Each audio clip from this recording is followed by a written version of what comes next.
Yo, yo, yo. Welcome to StarBucs, powered by Chris Gates Fitness. I'm your host, Anthony DiNardo. With me, we have Jim Rosati. Jim, the very first happy Monday of the 2024 regular season. What's up? What's going on? It's a very happy Monday, too. Why is that, Jim? Your Pittsburgh Pirates are 4-0 after a 4-game sweep of the Miami Marlins. So, yeah, great stuff this weekend. Much fun was had this weekend. I couldn't have asked for a better weekend of baseball. And just like everything happening in the North Shore Nine, everything happening with the Pirates. Like this is just great. Baseball is back, and it came back in like a really, really fun and great way. And Yeah. again, like the Pirates are 4-0.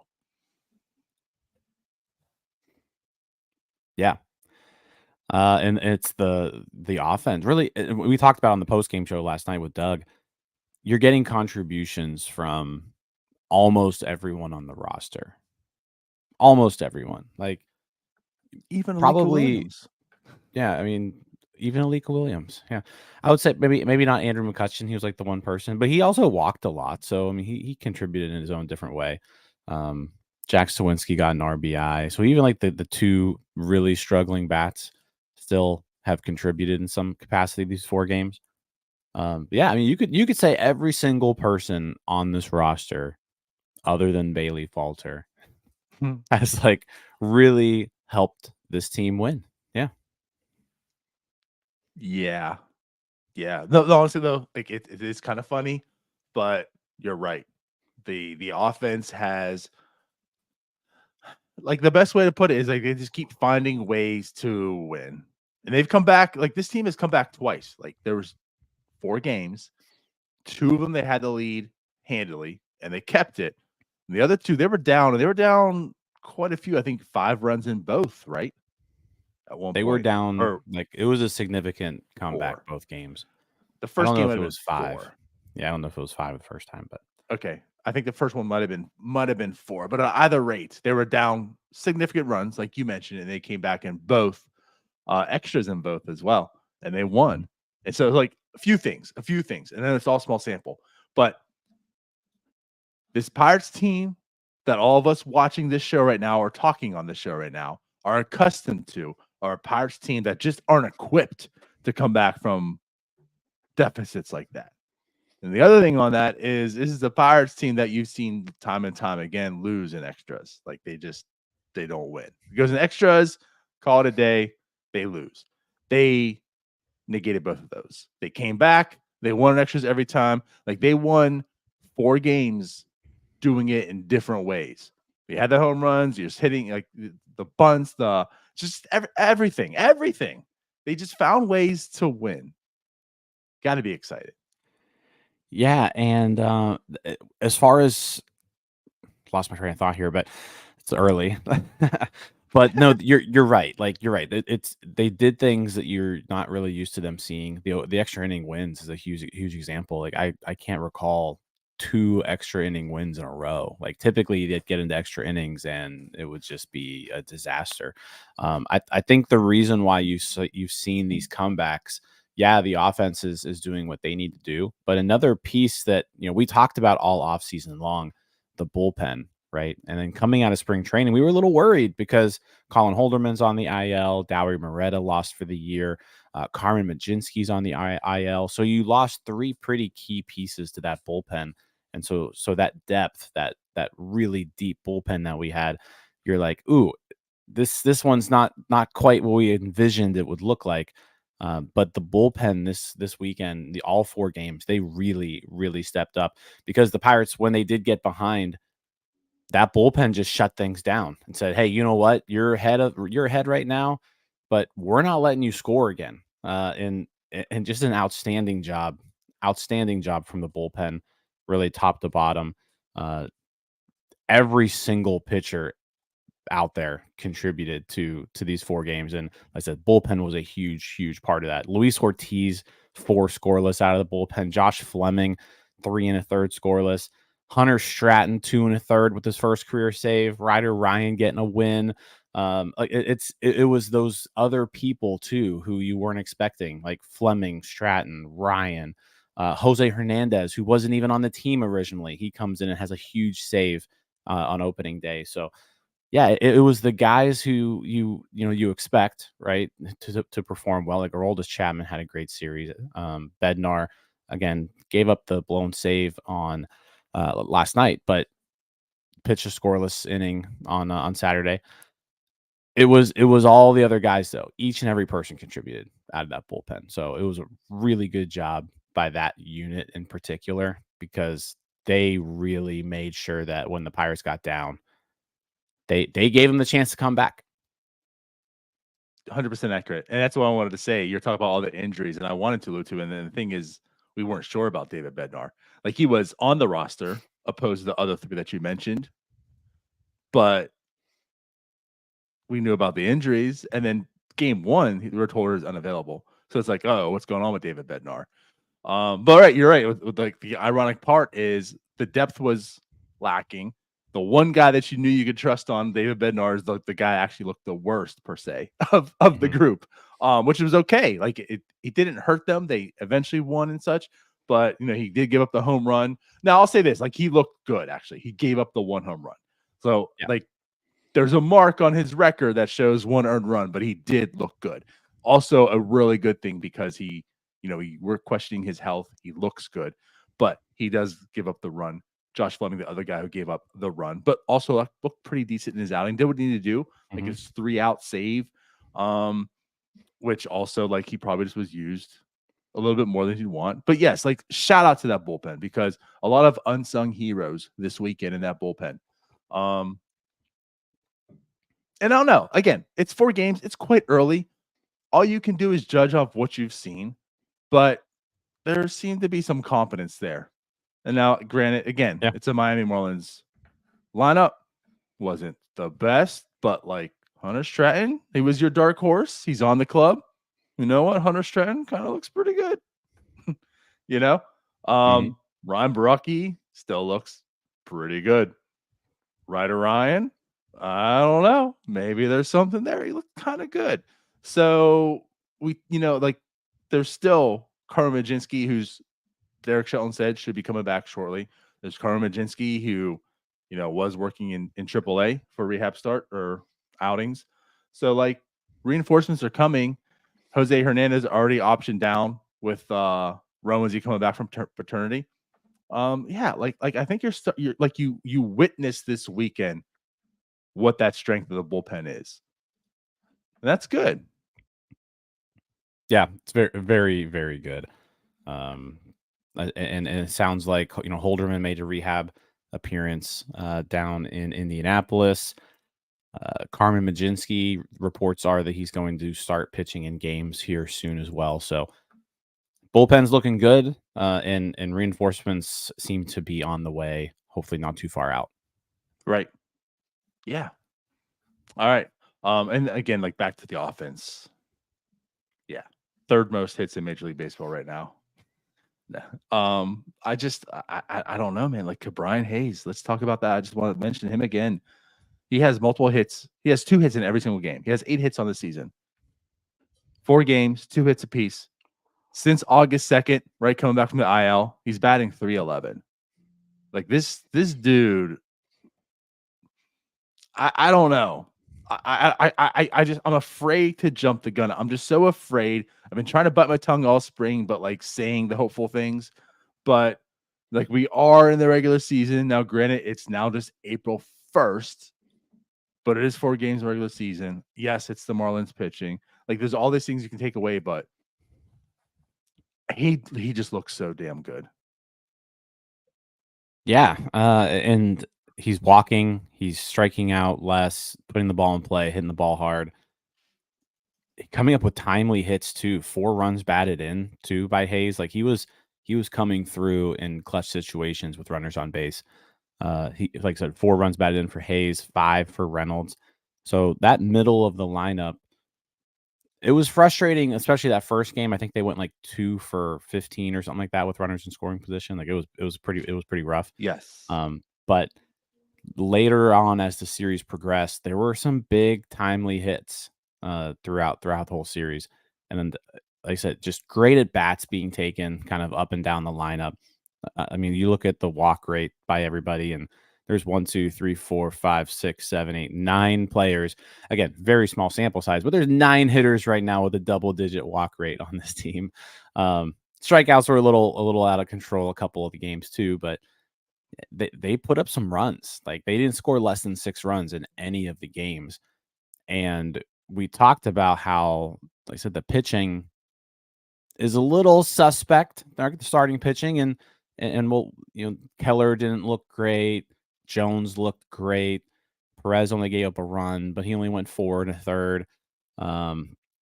And obviously Falter didn't look great. So I said it was that bullpen who really kind of shut the door for the majority of the series, and the offense just putting up runs. Like, they were scoring off these Marlins pitchers, and they weren't complaining about the shadows after the series, unlike the other team. Do you see that? Right. Yeah. Jazz Chisholm. I don't know I if love you. if you haven't seen it. I'm a big Jazz Chisholm fan too, but yeah, the dude after the game was saying, basically blaming their losses that the roof was open. They're not used to playing with the shadows. And it's like, buddy, both teams had to play with shadows. Right. And like, dude, you just hit a grand slam too. Like, what do you? Just a stupid excuse. Well, I mean, he knew it was Bailey Falter. Like, it, that's even Jazz. Like, I'm not counting that. Yeah. But no, I'm with you. Jazz, I love him. Very outspoken, but yeah, that's not a good excuse. Yeah. You just didn't win because you weren't all that good. Right. They played bad. And honestly, here's the thing too. I just wanted to, I don't really want to say this, but like, to that point too, like, this team could very easily be 2-2. I mean, I don't know how to take this. I kind of want to preface it in this way. There was a lot of sloppy baseball played on both sides, but like, even for the Pirates side, like, there was a lot of sloppy baseball, like defensively on the base paths, just in general, very sloppy play, and yet they still are 4-0. So like, I don't know if that's something that leaves you more encouraged in that sense. Like, they weren't playing their best baseball by any means, and they're 4-0 right now. So yeah, super encouraging. That's kind of where, like, I'm left at. Mm-hmm. Yeah, that's Anyways. encouraging. That's encouraging because they clearly weren't. They were very sloppy all weekend. Like, poor Even base Brian running. Hayes had 2 errors. Poor base running, poor fielding. It was a rough. They didn't do the little things right all the time. Now, there were certain situations where they did, like an extra innings yesterday, perfectly executed small ball situation that they just executed to a T. But there were certain times throughout the series where it was like, yeah, we need to brush up on some of these fundamentals a little bit. But yeah, they take the series, sweep it. Hell of a start to the year. Very excited. Let's move on to something else here. This one left me confusing, and I think a lot of people were kind of confused. And you could like it, you could not like it. However, I think, but anyway, we're definitely all surprised on it. So the Pirates traded JT Brubaker. He's now a New York Yankee. They traded him and international money. So here's the thing: like, you would normally see, like, they traded him and they gained international money or such. No, they traded away international bonus pool allocated dollars as well. Again, for all those watching, it's not actual money that was exchanged. Yes, we know that. It's like Jim says, it's a credit card. Your limit has now just been decreased, and they increased the Yankees limit on spending. But yeah, like, they traded JT Brubaker and international money to the Yankees for a player to be named later. To me, again, completely shocked by it. Now, me personally, I'm kind of confused by it. What are your thoughts first? Yeah, I guess it, like, it came out of left field. I wasn't really expecting it to happen. With him being injured, you don't really see rehabbing Tommy John pitchers get traded all the time. The Pirates, coming off of Tommy John, they traded Jameson Taillon to the Yankees a few years back, and now they're trading Brubaker. So That's like the only two I can remember, like in recent past. I, I'm not really sure what to think of this trade yet. I think I'm going to reserve like any sort of judgment until I see what the player to be named later is. And I put it out there when it happened. Like I think it's going to be somebody who is at least somewhat interesting. JT Brubaker is a major league starting pitcher, right? So you're it's not like you're just giving up nothing here. Right. Even after the injury, I think he's shown enough to say like this dude's a big leaguer, right? So I don't think you just give big leaguers away, who are making $2.25 million. Plus, you throw in that international bonus pool money, and I think something is coming back here in return that's going to make us go, oh well, you know what? It's an interesting prospect. So I want to kind of wait to reserve judgment until I see that. But yeah, kind of surprising. And Brubaker's been in the organization for 8-9 years right now. Right. Long time Pirate, and we were kind of expecting him to join the team maybe around July or so. I think the biggest thing with Brubaker and the reason why I'm not really all that concerned with this, and I think this is the Pirates thinking too, is just, I mean, look at the budget. This team doesn't like spending money, right? Especially on unknown things. And he was making 2.25 million next year. He was going to probably make 2.75 million the year after. Someone on Twitter, I want to say it was actually Tim Williams on Twitter, said, you're basically you're going to pay JT Brubaker $5 million over the next 2 years, right? So if you're the Pirates, can you better allocate that money to someone who, one, just isn't coming off Tommy John surgery? You don't know exactly who he's going to be in 3 months, and yeah, can you find that starting pitching depth? Which that's what Brubaker is at this point. He would be depth. Like I don't know if you're even plugging Brubaker into the rotation in July, right? He's going to be somebody that you're like, all right, he's here if we need him. Right. That's And fair. and so I think that's just a way to look at it. Like he was going to cost the Pirates $5 million over the next year and 3 months, basically. And they were like, you know what? We can probably find a JT Brubaker for less than that. I hate that you're probably right. And that's the only thing I can think of. Which again just leaves like it's a money thing. Because to me, the timing of it is like what's the most interesting part and why I question why. Because you're 100% accurate. Like he's a major league pitcher. He's a depth piece. And a lot of people were coming and replying to me, making the argument of this team doesn't need him. Like you already have Mitch Keller here. There's Martin Perez. There's Gonzalez. We see Jared Jones now, by the way. You saw Paul Skeen start in AAA. There's Bubba. There's Solometo. There's Mike Burrows coming back. There's Luis Ortiz. There's like, look at this depth. And like, I guess my rebuttal is, well, yeah, look at the depth. Quinn Priester. We've had some eyeballs on this depth, and it hasn't been all that talented. Rowansy's delegated to the bullpen. Luis Ortiz is delegated to the bullpen. Quinn Priester was optioned down the AAA. We don't know what you're getting on Michael Burrs because he's never even pitched in the major leagues, and he's got Tommy John. So like the thing about Brubaker is exactly what you said. He's also interesting. Like I'm not going to compare him talent-wise to this player. By no means don't make this comparison in that sense. But a lot of people hated Joe Musgrove as well because of ERA. Stuff like that. They didn't like Joe Musgrove all that well until he went somewhere else. You saw the talent in him, and that team unlocked him. I'm not saying like the Pirates aren't going to unlock JT Brubaker comes back, but I'm saying like there's talent in JT Brubaker. There's things that are interesting. He's no Joe Musgrove. I get that. But I do think people hate on him a lot more than he deserves because of said ERA. He's a talented pitcher. And coming back from Tommy John, I'm intrigued to see what he could do and add to that depth potentially because you just don't know. Like, he's a perfect example.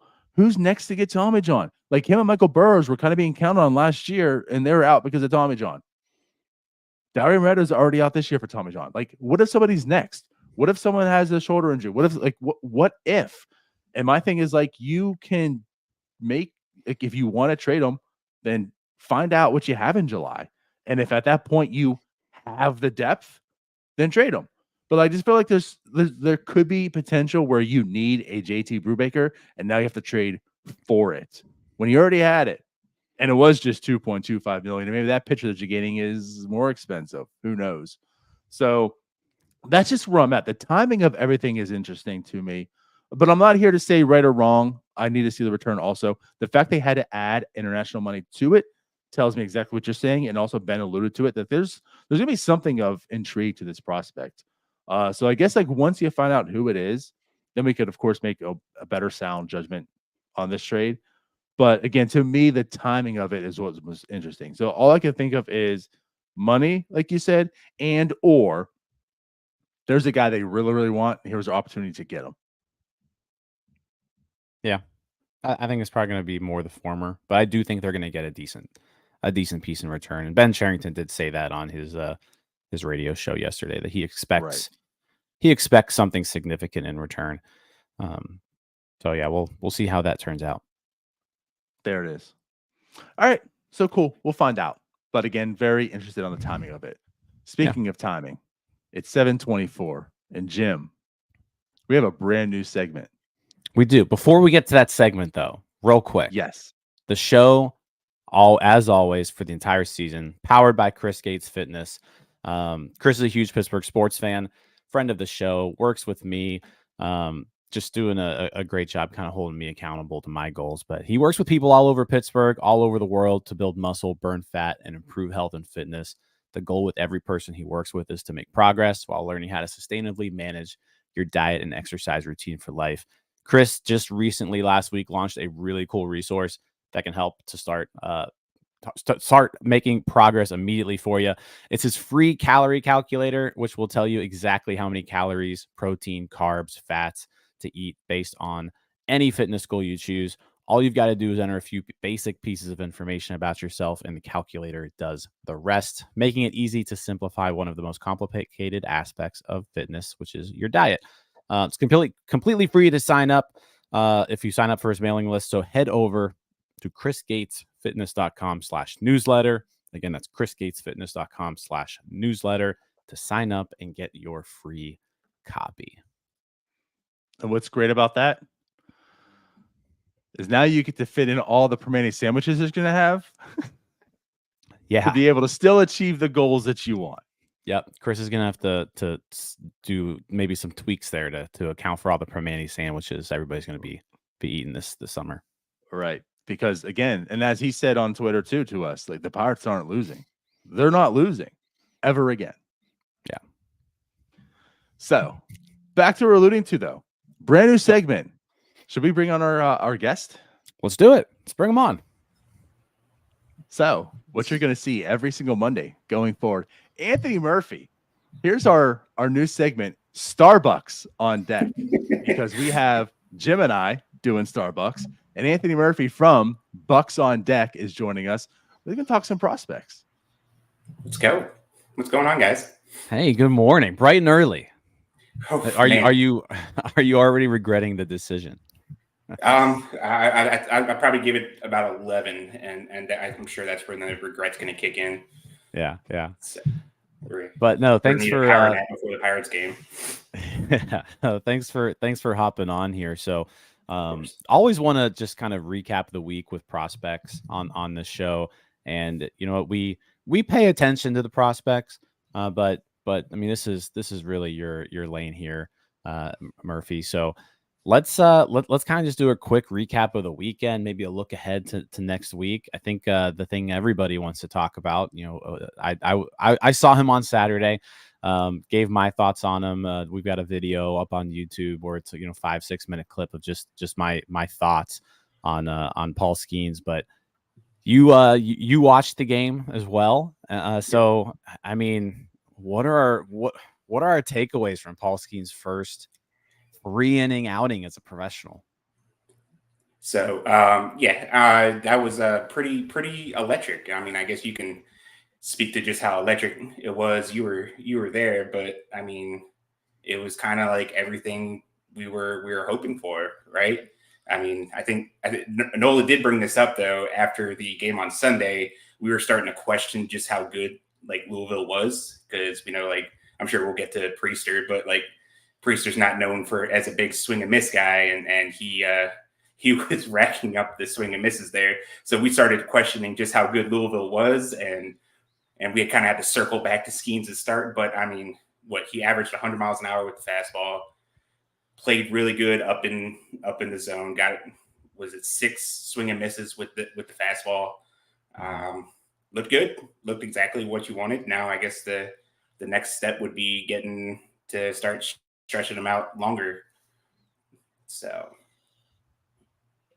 Yeah, I think I brought that up too. Like this Louisville lineup this weekend wasn't exactly world beaters, kind of up and down the lineup. I can't think of too many. Like there weren't any real good prospects on there. There were some 4A guys, right? Yeah. With major league experience where like they're not really good major leaguers, but they're probably decent AAA hitters. I saw Hernan Perez's name on there. I was like, oh boy. Yeah. I think Hernan Perez was their number 3 hitter or something like that. So yeah, like that the middle of that bats lineup wasn't all that great. But yeah, I mean, he was electric. Just everything you couldn't have asked for a better outing out of Paul Skeens. He was perfect through 3 innings with all those swings and misses. He dominated those guys. So certainly looking forward to a matchup there. He his next start is Friday against Memphis. I haven't really looked into Memphis too much, or really the Cardinals farm system in general to see if they're really any better than Louisville. But yeah, that'll be Friday. And what's cool about that game is Pirates game starts at 4:12, 4:12. It'll be over probably by the time that Skeen starts, so everybody will be able to catch both games. Yeah, it'll be over for me regardless, because I'm the football. Yeah, and that's why we have you on this show here. Right. You watch the minor league games while all of us watch the major league games. So I mean, years prior, that was a good thing most of the time, because like I wasn't missing much. Now I might have to prioritize a little bit better. You're just going to need a separate screen. You're going to need another screen. That means I need a 4th TV now. There you go. In the office. So sounds like a very good business proposal. Yeah, absolutely. Yeah, I mean, just he was great. You couldn't ask for anything more. You mentioned the average fastball being 100 miles an hour. He hit 101.2, I think is what he topped out at. My takeaway coming out of that was just, I think you want to build him up, but you also like there's only so many bullets in that gun this year, right? I don't know what the number of bullets is, but the Pirates have a rough number of how many bullets Paul Skeens has in his gun, right? My thought right now is make sure that he's starting every 5th day, but make sure that those bullets that he has get used in the right spots, right? I think that's my biggest thing looking forward now is I don't think Paul Skeens should ever make a 6-inning start in AAA. Not one single 6-inning start in AAA. Like give him this 3-inning start, maybe give him a 4-inning start, maybe give him a couple 4-inning starts. But then once he's able to show you he can go 5 on 5 days rest, don't waste any more bullets. Take those bullets that you have and use them against major league hitters at that point. That's my stance at right now after seeing him. I mean, that's fair. And like, I guess one thing you can look at with the scheduling too, and I was kind of thinking about this last night, is, with the way that they had the schedule set up, that they have the 6-game series and then they're off on Monday. If he's pitching on Friday, we probably won't see him actually pitch on like the 4 days rest for a couple weeks now. So, cause like if he's pitching on Friday, that means we're probably still like 2 or 3 weeks away from him pitching on a Tuesday, which then he would wrap around again to Sunday. So if you want him to get used to that, I was thinking in my head, maybe like you have him do that maybe twice in the minors, but that may, with how he looked on this weekend, that might be too long anyways. But if you really want to get him that full experience and maybe throw him like 4 or 5 innings both those times, just to like, okay, well, that checks the final box. That would probably be the best way to do it. Let him go through the rotation a couple times and everything like that. Let him do that Tuesday and Sunday start maybe twice, and then by the time that rolls around, you're like, okay, well, that's late enough in the season. Let's get him up and stretch him out completely, like you're saying. Let him start going 6, 7, whatever innings in the majors. Mm-hmm. Yeah, I think that's where I'm at. That seems like a good plan. I like that plan. Let him do that Tuesday, Saturday. Let him do that twice. Mm-hmm. But yeah, don't pitch him. Like, he should never be pitching 6 innings in a minor league game. If there's only so many bullets in that gun, save him. And it'd probably be about what do you do at LSU last year? Like, it was like 120, 130, somewhere around that. Somewhere around that. Yeah. So maybe like 150, 160. You probably wouldn't want to go past that this year. Right. Which is still a solid amount of innings, by the way. Oh yeah, yeah. I mean, that's a season's I don't worth think many for Pirates these days. like Mitch clearly passed that, but I don't think you were really, even in the last couple of years, you probably didn't have many guys near that in the majors as is. Yeah, So, Oviedo last year and Keller, that was it. Yeah. So, all right. Well, like I said, Skeens pitched Saturday, dominant. You mentioned Priester earlier. A lot of things Quinn Priester needs to work on in the minor leagues. I think he looked better during spring training than the end of last year, but certainly some things to work on, particularly with the fastball and just the shape there. But I guess let's kind of take an in-depth dive into Quinn Priester's start on Sunday. What did you see there? Like a lot of strikeouts, 9 strikeouts in 5 2/3 innings, I believe is what it was. Only 1 hit allowed, 1 run. Like he looked dominant against that Louisville lineup. But yeah, I mean, kind of what did we see out of Priester on Sunday? Well, I think the first thing that kind of stood out, and we got like a confirmation after one game, after the game, you mentioned there that the fastball, the shape looked a lot better on the 4-seam. Like it actually looked like something that'd be a lot more passable at the major league level. He didn't throw it much. He only threw it 10 times, which I think based on the success he had it with last year, that's probably what you want him to be around.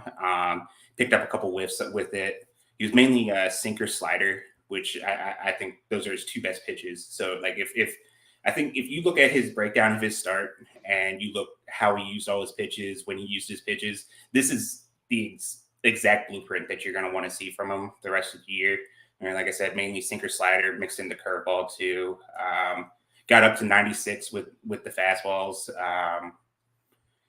Really solid start. Like numbers aside, I thought that Quinn should have earned a rotation spot. I mean, it's a whole nother conversation as far as like, what they wanted to try with, Bailey Falter and maybe like Ortiz is the guy following up and yeah. Yeah.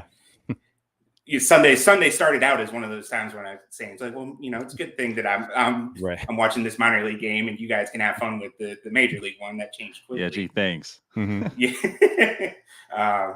But I mean, everything looked good. Like, I mean, at this point, I kind of feel like Priester's at the point to where like the stuff he needs to work on needs to be worked on at the major league level.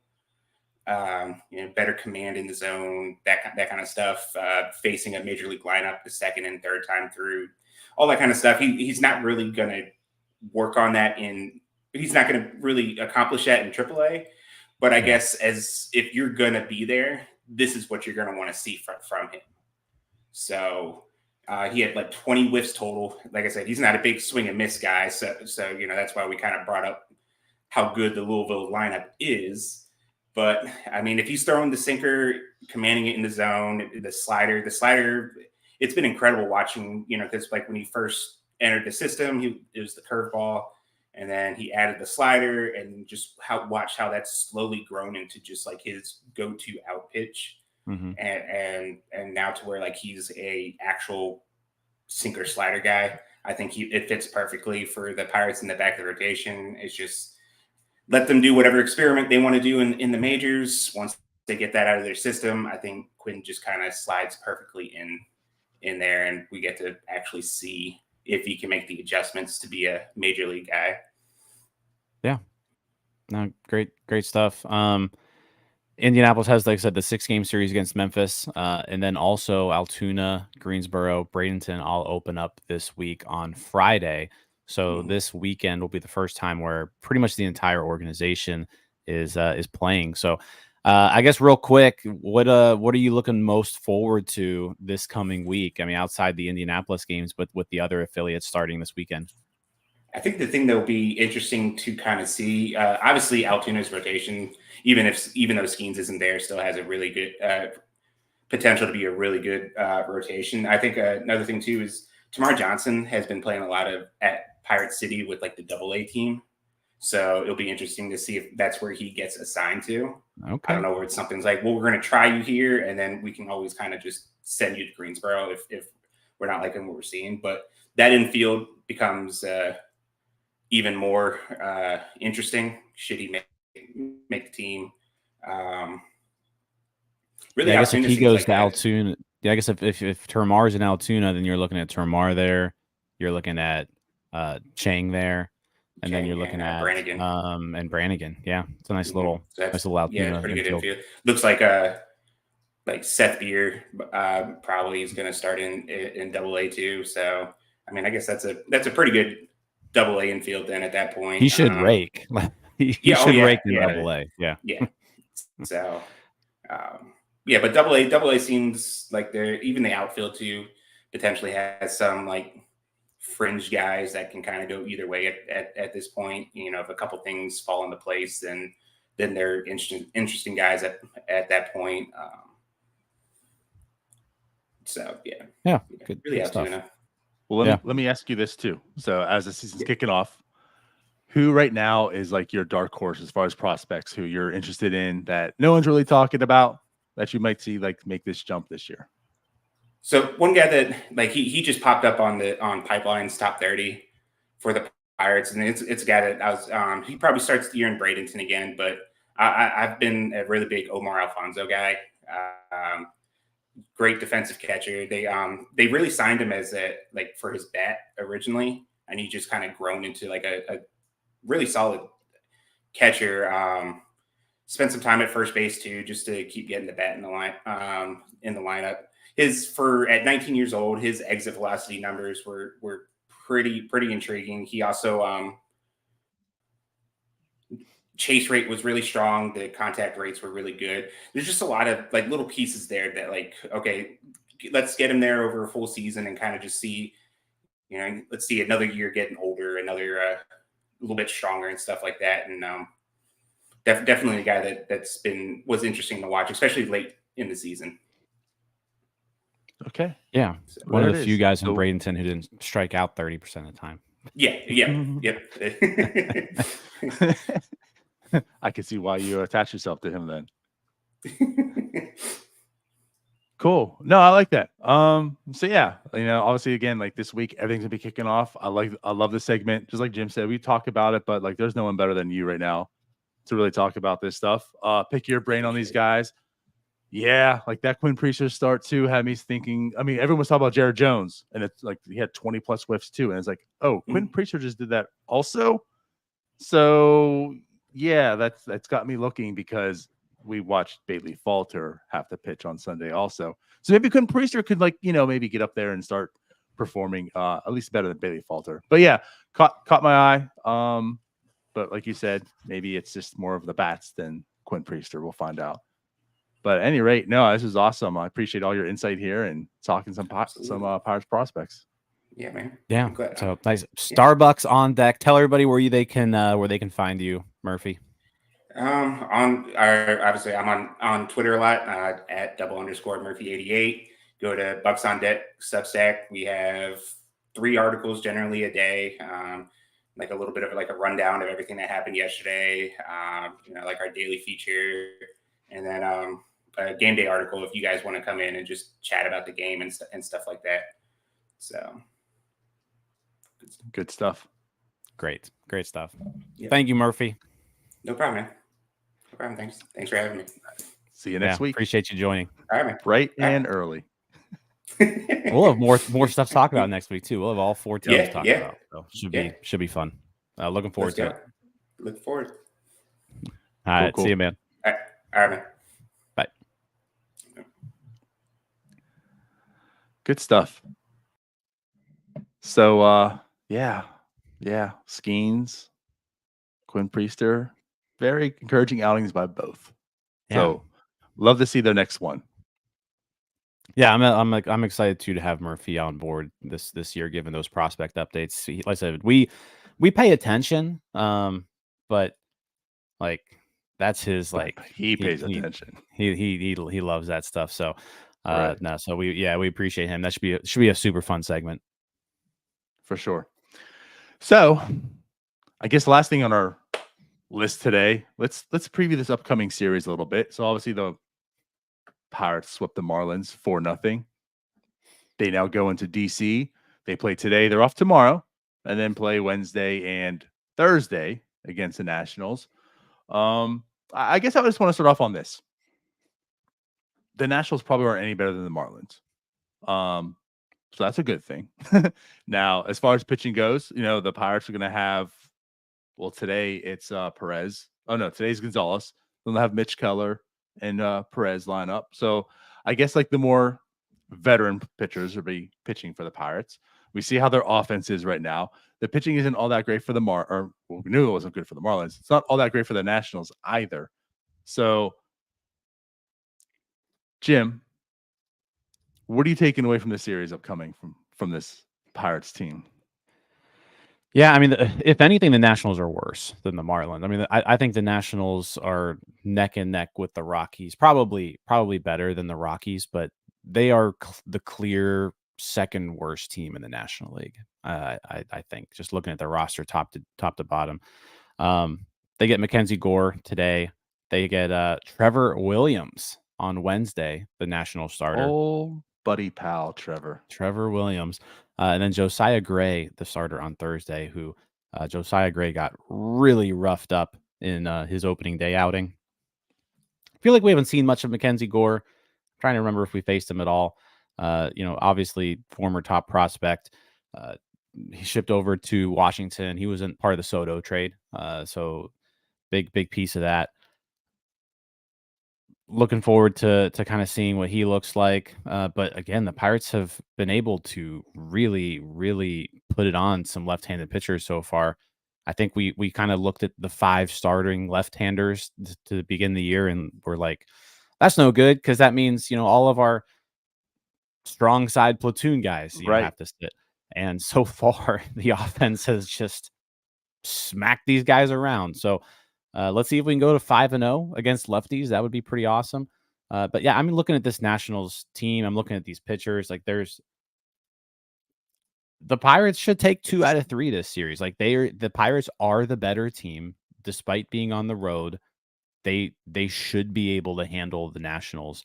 Again, it's a 3-game series, so anything could happen. But the Pirates are the better team.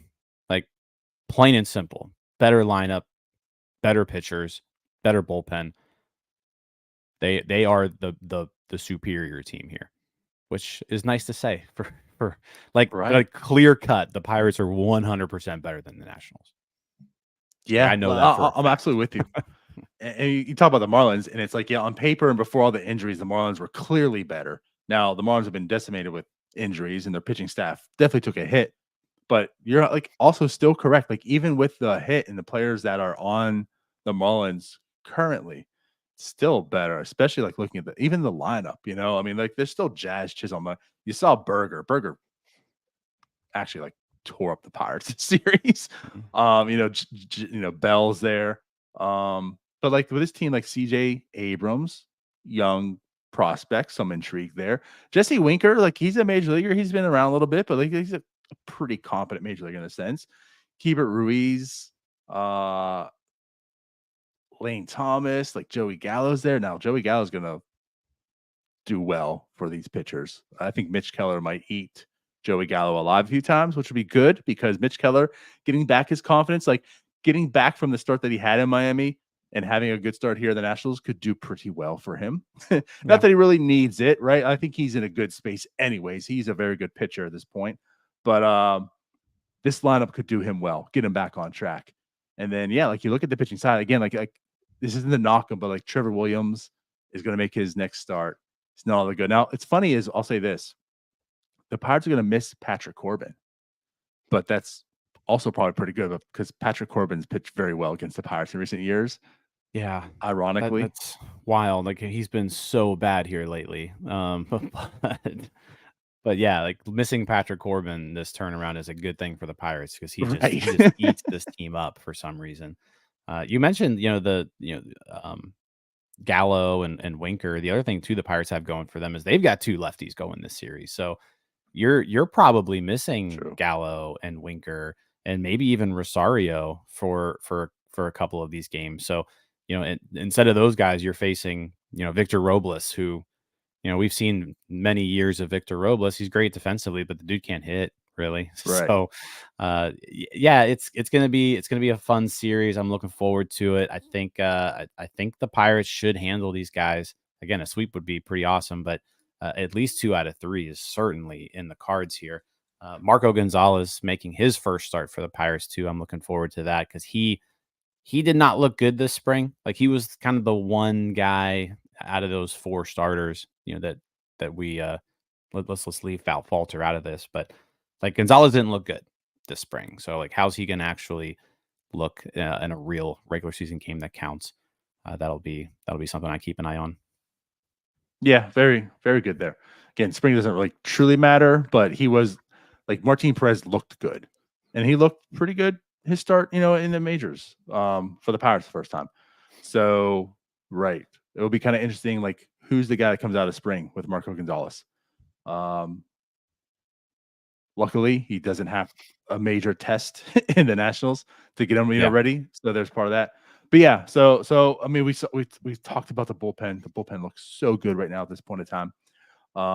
It'll be kind of interesting to see like the 3 pitchers going up again. There's the 3 vets as well, handling this for the most sense younger-ish lineup with some vets in there.